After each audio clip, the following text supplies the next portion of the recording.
Aujourd'hui, on parle des coordonnées d'un vecteur. Bon, dans la vidéo précédente, on a vu les coordonnées d'un point. Nous, ce qui va nous intéresser, évidemment, c'est les coordonnées d'un vecteur. Je me replace à nouveau dans un repère orthonormé OIJ, dans lequel j'ai deux points, le point A et le point B. Donc, comme on l'a vu dans ma vidéo précédente, le point A, il peut être représenté par un couple de coordonnées qu'on peut appeler XA, YA, donc c'est-à-dire l'abscisse qui correspond au point A et l'ordonnée qui correspond au point A. Et le point B, c'est pareil, on peut le repérer par un couple de coordonnées XB, YB. Ok, on a ça. À partir de là, je voudrais en déduire les coordonnées du vecteur AB. Donc si je représente dans mon repère le vecteur AB, hop, il va être représenté comme ceci, de A vers B. Ici, j'ai mon vecteur AB, et bien je peux connaître les coordonnées du vecteur AB grâce aux coordonnées de mes deux points.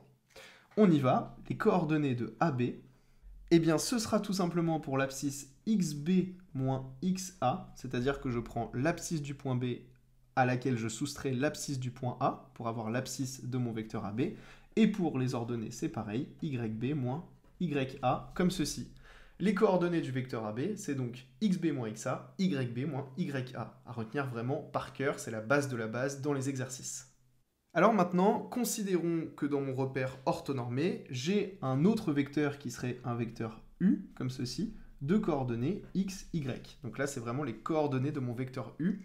Et ce que je veux maintenant, c'est la norme de U. Déjà, il faut savoir que la norme de U, elle se note comme ceci, entre deux barres, norme de U, et que ça, c'est égal à la racine carrée de ces coordonnées au carré. Donc x au carré plus y au carré.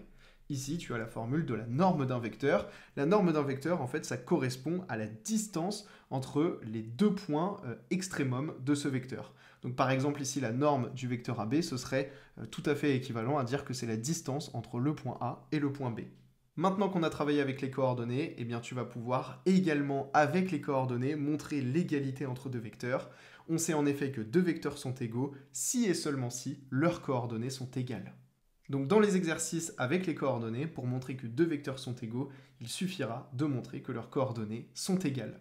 Pour réussir ton année, tu dois absolument appliquer cette notion sur des exercices corrigés. J'ai fait plusieurs vidéos d'exercices corrigés sur les vecteurs. Pour y accéder, c'est très simple, tu viens sur mon site et tu actives tes 7 jours d'essai gratuits avec tes parents. Ça te permettra d'accéder à toutes les vidéos d'exercices corrigés. Je t'attends sur mon site, à tout de suite.